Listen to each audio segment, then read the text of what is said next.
Pinupuri ka namin, O Diyos, Ama, Anak, at Espiritu Santo.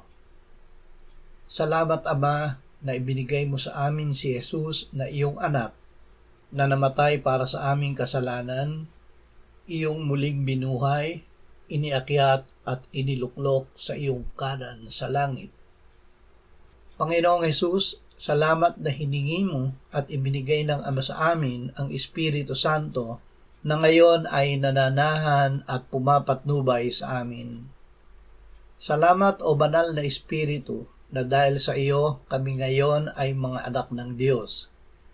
Kami ay hindi naalipin upang muling matakot.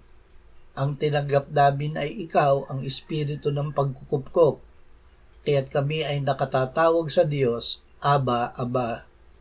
Ikaw mismo ang nagpapatotoo sa aming espiritu na kami mga anak at tagapagmana ng Diyos at kasamang tagapagmana ni Kristo. Gawin mo kaming mapagtiis kasama ni Kristo upang kami luwalhatiin namang kasama niya. Amen.